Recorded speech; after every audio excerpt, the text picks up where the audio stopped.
The radio static hissed, then silence. 200,000 men, waiting. The temperature was 6 degrees above freezing. On the banks of the Oder River, a sergeant checked his watch for the third time in a minute. 0258 hours. He looked at the lieutenant. The lieutenant looked at the phone that hadn't rung in 4 hours. "They're not sending the order, are they?" The lieutenant didn't answer. He couldn't, because admitting the truth meant admitting that the capital behind them, the city they were sworn to protect, had already written them off as dead men. Does loyalty mean dying for a map line that your commanders have already erased? This is not just a story of a lost battle. It is the anatomy of a betrayal. For 11 days, the German Ninth Army held the last defensive line before Berlin. They fought with dwindling ammunition, against 10-to-1 odds, fueled by a single promise broadcast from the Führer bunker. Reinforcements are coming. In the next 12 minutes, we are going to dismantle that promise.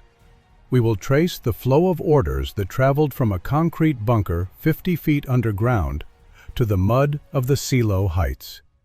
We will see how ideology replaced strategy, and we will witness how 250,000 men were used as a speed bump to buy time for a government that had ceased to function. The men in the foxholes believed relief was coming. The men in the bunker knew it wasn't. The maps in Berlin showed divisions that no longer existed. The men in the trenches knew better. April 1945. The Eastern Front had collapsed. Generaloberst Gotthard Heinrici, commander of Army Group Vistula, looked at his maps and saw the end of the world. His Ninth Army, commanded by General Theodor Busse, was dug in along the Oder River, 45 miles east of Berlin. They were the lock on the gate. Facing them was the Soviet First Belarusian Front. Marshal Georgy Zhukov had amassed over 1 million men, 3,155 tanks, and nearly 17,000 artillery pieces. The German defenders had fewer than 700 tanks. Most were practically immobile due to fuel shortages. Ammunition was rationed to 5 rounds per gun per day. Divisions existed on paper that had been reduced to battalion strength in reality. The math was impossible. Busse knew it. Heinrici knew it. They requested permission to withdraw to the defensible terrain of the Seelow Heights before the attack began. A tactical retreat of just 3 miles would save 20,000 lives in the first hour alone. The request went to the Reich Chancellery. The reply came back swiftly. The Ninth Army will hold the Oder line. There will be no retreat. It was a death sentence, signed in ink. We covered the psychology behind these suicidal directives in our previous episode, Inside Hitler's Bunker, where phantom armies were moved across maps like chess pieces. But here, on the banks of the Oder, the delusion had physical consequences, and blood consequences. The order to stand fast meant the Ninth Army remained in the floodplains, directly in the kill zone of Soviet artillery. General Busse read the directive. He looked at his staff. He didn't argue. He simply ordered his men to dig deeper. A single signature sealed the fate of 200,000 men. If you believe their story deserves to be heard, hit the like button. Help the truth find its way to the surface. The Soviet artillery opened fire at 0300 hours on April 16th. The barrage was so intense, it created its own weather system. 22,000 guns fired simultaneously. The sound wasn't a series of explosions. It was a continuous physical pressure that ruptured eardrums and collapsed trench walls. The sky turned a violent, unnatural purple from the searchlights reflecting off the smoke. Searchlights meant to blind the German defenders, but the smoke was too thick. Instead, the light diffused, creating a glowing fog where men fought shadows. The pine forest, usually a place of silence, became a splinter factory. Artillery shells detonated in the tree canopies. sending razor-sharp shards of wood raining down into the open foxholes below. Wooden shrapnel caused wounds that festered within hours. There were no antibiotics. There were no bandages. Men wrapped their wounds in dirty uniform rags and kept fighting. At 0400 hours, the first wave of Soviet infantry attacked. They moved through the swampy ground, wading chest-deep in freezing water. The German machine gunners, those who had survived the barrage, opened fire. For 3 days, the Seelow Heights became a meat grinder. The 9th Army held. They held against T-34 tanks that simply drove over the wreckage of their own lead vehicles. They held against human wave attacks that depleted their ammunition faster than logistics could replenish it. By April 19, the lines were breaking. Busse sent a frantic message to Army Group Vistula. Ammunition critical, fuel exhausted, requesting immediate maneuver authority. The response from the bunker was consistent. Hold. The 12th Army is coming. Army Group Steiner is attacking from the north. Berlin has not forgotten you. But Berlin had not just forgotten them. Berlin was actively sacrificing them. On the map tables in the Führer bunker, the 9th Army was still a solid red line. In reality, the 9th Army was disintegrating. At 1200 hours on April 20th, Hitler's birthday, the Soviet armored spearheads bypassed the 9th Army's flanks. Zhukov didn't need to destroy them head-on. He simply went around them. The encirclement began. General Busse realized the trap too late. His 200,000 men were no longer a defensive line. They were a pocket, a kessel, roughly 20 kilometers wide and 15 kilometers deep, centered on the small forestry town of Halbe. A floating island of desperate men, cut off from supply, cut off from command, drifting in a sea of Soviet armor. And not just soldiers, thousands of refugees, women, children, the elderly. They had fled into the pocket, believing the army could protect them. Now, they were all trapped together. The conditions inside the Halbe Pocket defied description. There was no front line. The enemy was everywhere. Soviet Sturmovik aircraft flew at treetop level, strafing anything that moved on the forest tracks. A supply wagon, a staff car, a group of refugees, it made no difference. The roads inside the pocket were clogged with a nightmare traffic jam of horse-drawn carts, broken trucks, wounded soldiers, and terrified civilians. The Sturmoviks spotted the congestion. What followed wasn't a tactical strike, it was an execution. Bombs fell into the mass of humanity trapped on the forest tracks. There was nowhere to run. The trees were burning. The sand was turning to glass under the heat of phosphorus. Berlin had ordered them to turn west and link up with the 12th Army to save the capital. General Wenck's 12th Army, the phantom savior. Every radio message from the bunker promised Wenck was hours away. Wenck is attacking. Wenck has broken through. Hold for Wenck. Every German soldier knew the name. It became a talisman. But at 1400 hours on April 24th, General Busse received a situational report that shattered the illusion. The 12th Army was not attacking toward Berlin. Wenck's force, a skeleton army of cadets and old men, had been halted 40 kilometers away. They were barely holding their own lines on the Elbe. Berlin knew this. General Jodl knew this. But they kept sending the orders. Hold, attack, save the Führer. There was no rescue coming. The 9th Army was alone. And then, General Busse received a final, frantic message from the High Command. It didn't authorize a breakout to the west to save the men. It ordered him to turn his army around, to fight his way into Berlin, to die for the ruins of the capital. Busse read the message. He looked at his staff. He looked at the reports of the slaughter in the woods, the dead lying unburied, the wounded begging for water that didn't exist. For the first time in the war, the Prussian discipline cracked. "To hell with Berlin," he reportedly said. He made a decision that would have been treasonous 3 weeks earlier. He stopped listening to the bunker. He wasn't going to save Berlin. He wasn't going to save the Führer. He was going to try to save his men. He issued a new order, not transmitted to Berlin. Breakout to the west. Objective, American lines. Surrender to the west. He would drive his dying army right through the Soviet encirclement, not to fight, but to capitulate. It was a suicide run, but staying was death. The breakout began on the night of April 28th. It was a scene from hell. There was no sophisticated tactical plan. There couldn't be. It was a mass of desperate humanity surging forward against machine guns. The few remaining King Tiger tanks, running on the last drops of fuel, formed a spearhead. Behind them came the infantry, armed with Panzerfausts and whatever rifles they could scavenge.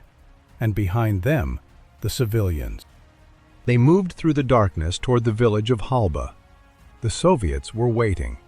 They had positioned anti-tank guns on every road. Heavy machine guns lined the Autobahn embankment every 50 meters.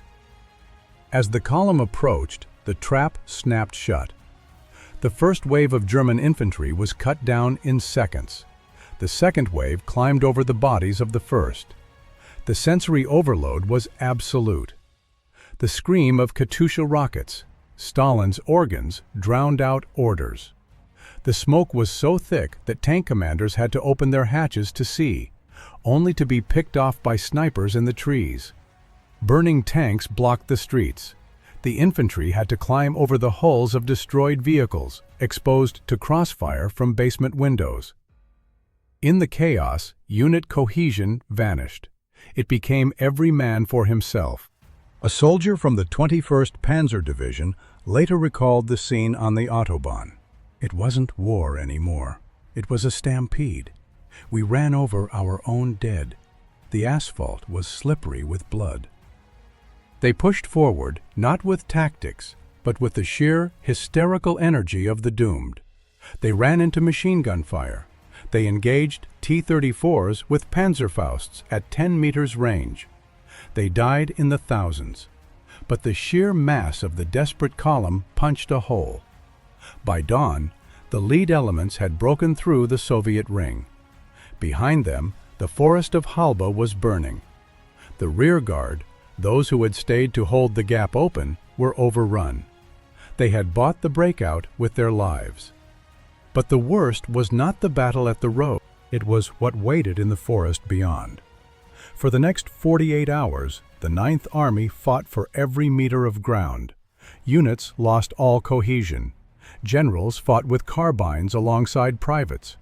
Wounded men were loaded onto the remaining tanks until the vehicles looked like moving mounds of gray bandages. Those who fell off were left behind. There was no stopping. To stop was to be captured, and to be captured by the Red Army after the devastation of Russia meant almost certain death. Soviet forces, realizing the Germans were escaping, poured everything they had into the forest. They fired blindly into the trees. They didn't need targets. The woods were full.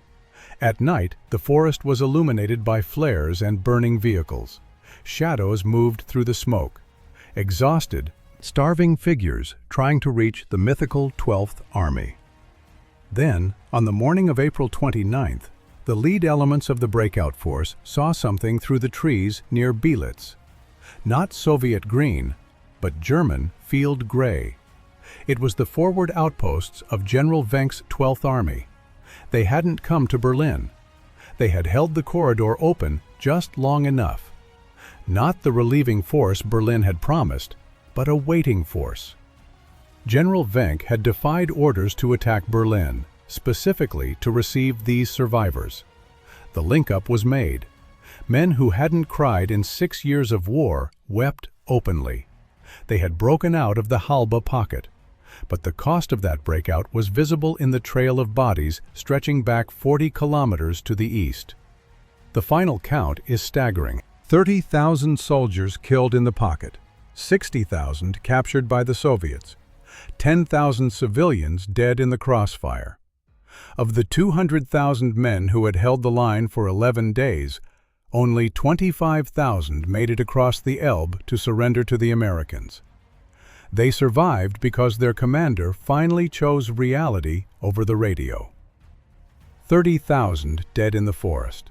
Most history books will never mention them. If you think this history should be preserved, share this video. Help us document what the maps tried to erase. The prisoners who didn't escape, the 60,000 taken by the Soviets, were marched east. Most would not survive the gulags. The Battle of the Halbe Pocket effectively ended the Wehrmacht's organized resistance in the east. The road to Berlin was now wide open.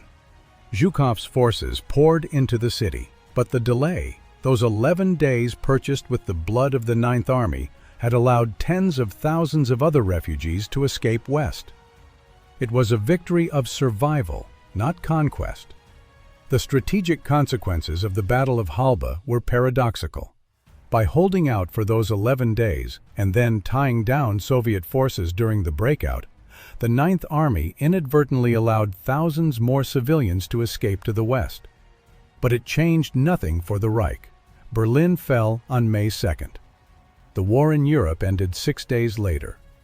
Strategic analysis shows us that the High Command in Berlin viewed the Ninth Army not as men, but as a resource to be spent. They knew Venkik wasn't coming. They knew the Ninth Army couldn't hold the order. They issued the orders anyway. Why? To buy one more day of existence for a regime that was already dead. To keep the front line 40 miles away instead of 20. A government willing to spend 200,000 lives to buy 200 hours of time. This channel exists to document those decisions, not the Hollywood version, the cold reality. If you want to see the history others won't show you, make sure you are subscribed. The Ninth Army ceased to exist on May 2, 1945, the same day Berlin surrendered. The tragedy of the Halbe Pocket is often overshadowed by the fall of the capital itself. But for the men who fought there, the war didn't end with a signature in a schoolhouse in Reims. It ended in a burning pine forest, listening to a radio promise help that was never coming.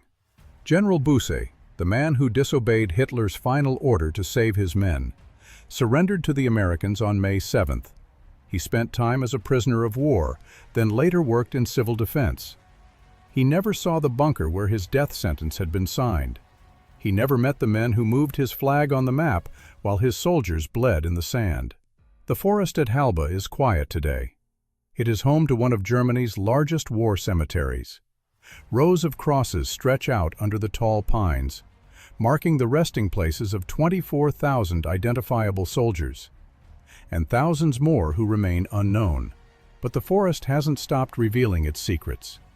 Every year, heavy rains wash up relics, helmets, belt buckles, unexploded ordnance, bones. The locals call it the Forest of the Dead. The orders from Berlin have long since faded. The maps have been redrawn, but the ground remembers. The generation that lived this is almost gone. Did your family carry these scars? Did they survive the pockets, the camps, or the silence after the war? Let their story be known in the comments below. This is how we keep them alive. History often focuses on the generals, on Busse, on Zhukov, but the reality of the Ninth Army was the unknown soldier fighting for a patch of dirt he knew he couldn't hold. It was the radio man keeping the frequency open, waiting for a message from an army that didn't exist. The war in Europe ended 6 days later. The maps were redrawn. The borders shifted. The Ninth Army was erased from the board. But somewhere beneath the soil of the Halbe forest, the evidence remains. And in the forest of Halbe, beneath 80 years of pine needles, the earth still hasn't finished giving up its dead. But there's one thing the earth never gave up at all. The final entry of the Ninth Army War Diary. It ends mid-sentence. No signature, no date, just silence. The rest of that file is waiting for you now. Click here to watch.